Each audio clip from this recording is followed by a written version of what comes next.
I'm Natalia Lobach, and this is Change Course. Historians versus journalists. I once worked for an organization that had a historian on staff.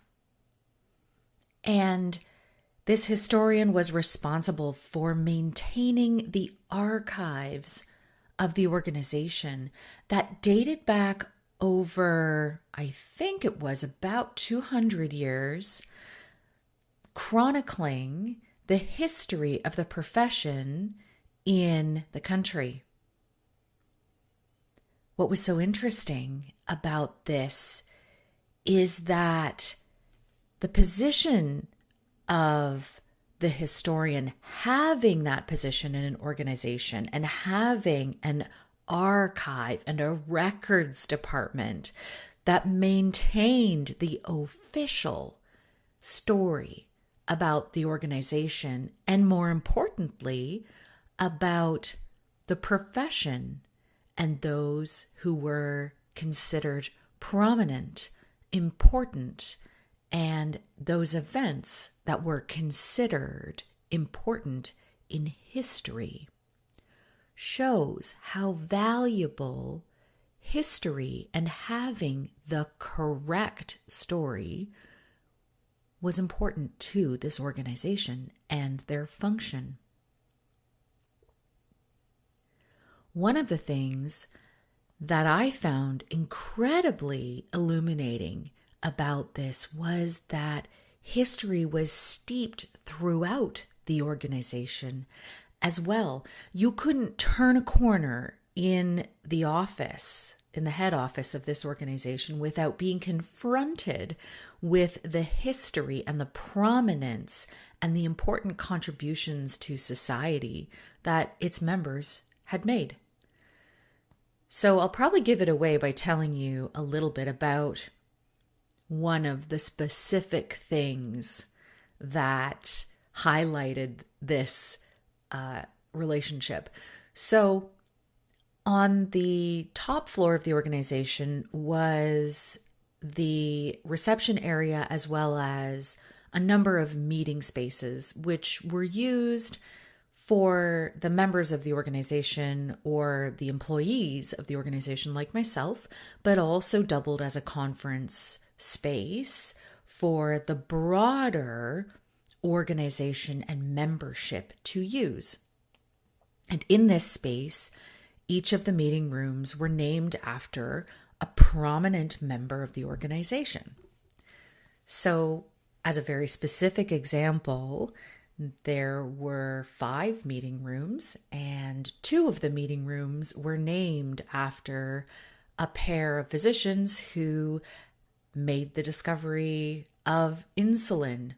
And although there is some controversy about who may or may not be included, the official record of the organization is that it is credited to Drs. Banting and Dr. Best.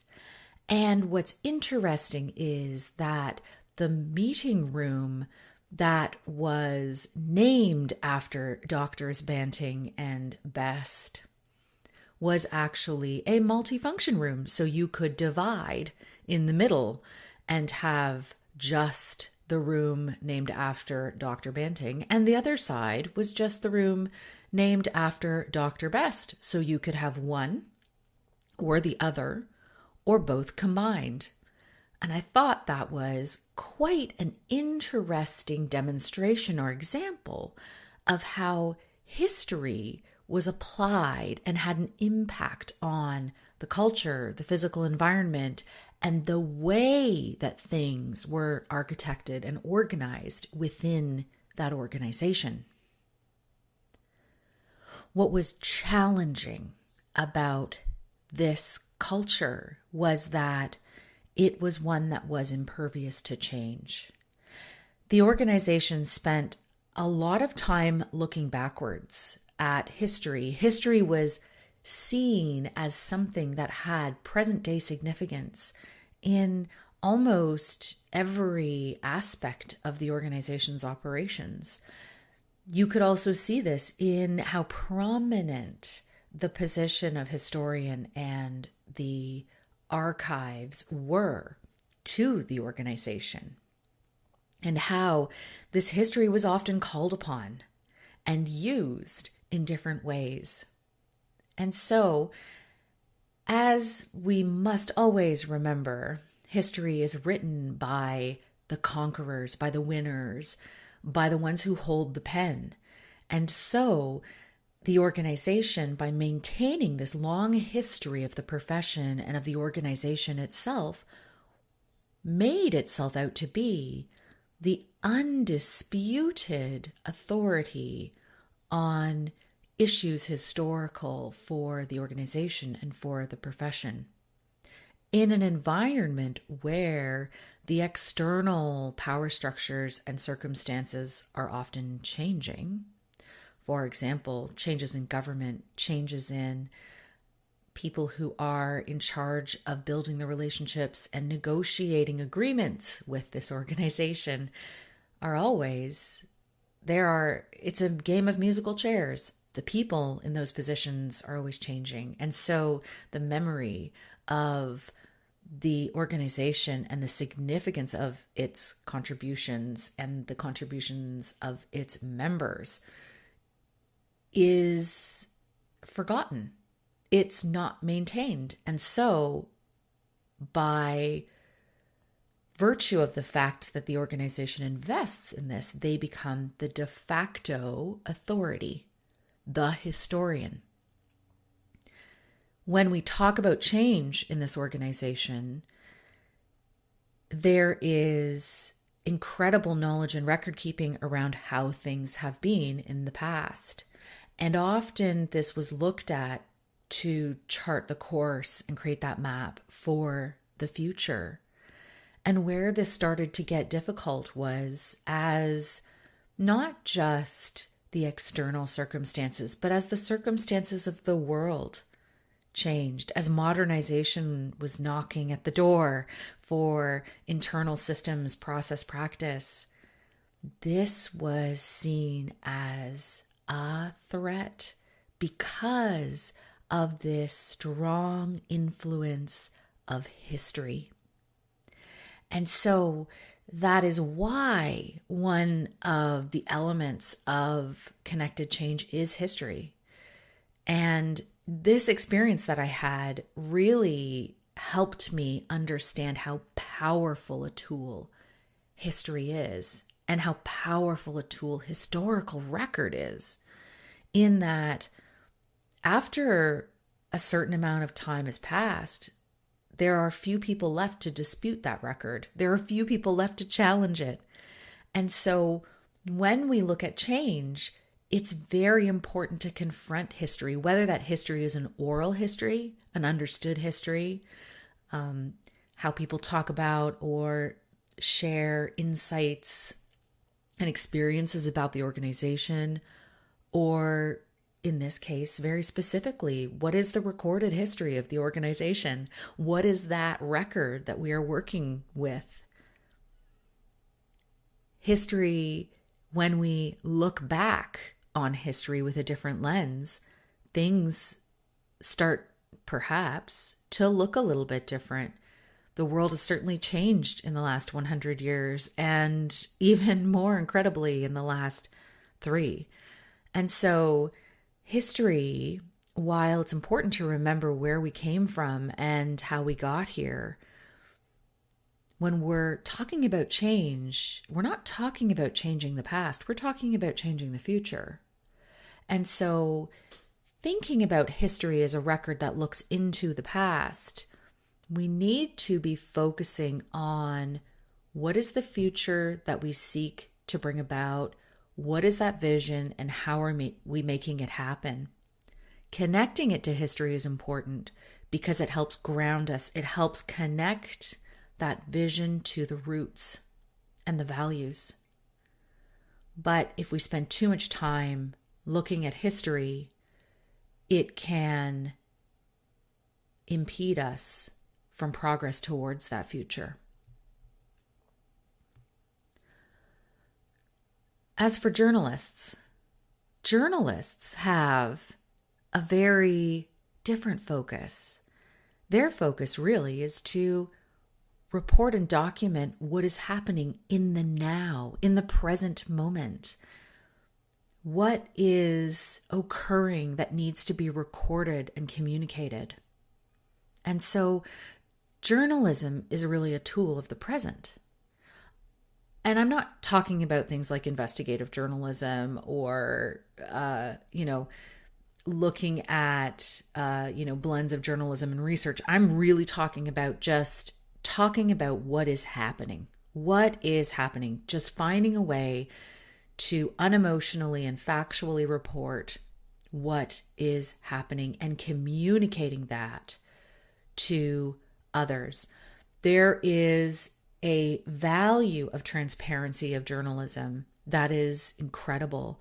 And also the fact that when the tool itself is used effectively, many different viewpoints and many different ways of looking at a situation can be documented and communicated at the same time, which is quite amazing. I'm talking about journalists because I recently spoke with a friend of mine who is the leader of a natural resources company. And this organization is working in a very remote location, and they're looking at mineral exploration. And so this can be a very fraught and difficult area to work in because you're working with small, very tight-knit communities, but oftentimes those who are coming in to do this type of work and type of exploration, first of all, have very negative reputation associated with the activity, not specifically with perhaps the people or the company, but natural resource extraction has a very negative history in regards to how other companies have behaved in the past. We look at some of the track records of mining organizations in countries around the world, including our own. And this history can be very difficult to wrestle with, especially if the organization wants to do things differently. And so in my discussion with this leader, it came up that there had been some very interesting activities happening at a community level. So first of all, the organization itself has in its leadership members of the community, which was very important and a different way of approaching it than other large organizations who come in and do the same type of work. So making sure that the community is interwoven into how the organization operates and how the organization will benefit the community has been a really important part of how this organization has built itself and is operating. Not only that, but part of the mandate of the organization is to figure out how they can support and give back to the community in a way that the community desires. So it's not a patriarchal colonial way of looking at it. It's actually looking at bottom-up grassroots community mobilization to understand how the organization can contribute to the community in the short and in the long term. As the organization has invested an incredible amount of time in understanding this community, investing in this community, including leadership in the company from the community, they have built this relationship of trust. And where the understanding at a higher level is that some of these organizations are not good for the communities they enter. In this case, the community has changed their view. And so when a number of activists and protesters arrive to potentially stall or impede the work of this organization and to create a negative publicity environment, the community actually preferred that those individuals left. They were seen as not part of the community. They were seen as not helping the community. And so this was a very interesting and different reaction from what has been happening or what had happened at other locations with other companies. And so I asked this leader if they were communicating some of these differences and some of these changes. And the response I found incredibly interesting. They had actually been encouraged by one of the members of the community to hire a journalist. And I thought, wow, that's a really interesting way to look at it. So instead of accepting what had been reported in some of the media outlets about these protests and offering this one opinion about what was happening, the organization followed through and hired a journalist that was informed by the members of the community to talk about something different and a different interpretation of these events, and to then communicate that. I found that this was a really incredible way to build that story and to connect it with the community that it was serving, especially since this was a community-generated idea and a community-generated initiative. How powerful to be able to use that conduit to craft, transmit, and communicate story in a really different way, especially since this community is invested in the change and they themselves have change that they want to see as part of this work. This is why story and history are so closely linked in connected change. We have to look back and think about where we've come from in order to truly understand how that change will impact us.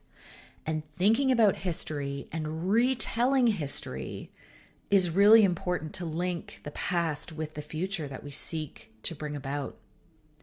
Story is the tool that we use for that. So history is what it is. The historical record is what it is. But story is mutable. It's changeable. It can be used in many different ways. And story is a very powerful tool to connect the past and the present and the future together. It unites people. It creates vision and passion and excitement, and importantly, connects people in the present to the future that they want to see. Thank you for listening. If you liked what you heard, I invite you to like, rate, share, and subscribe because it helps others find us. Our music is Levity by Emily Clausen. Change Course can be found wherever you get your podcasts, and we have an accessible version with fully edited captions on YouTube. You can find the link to this version on www.charthouse.ca in the Change Course podcast show notes. While you're visiting us, sign up for the Change Navigator newsletter. We're launching shortly, and you'll get a monthly dispatch of all things change and hear about the upcoming launch of ConnectedChange.com. Thank you for listening, and remember, it's never too late to change course.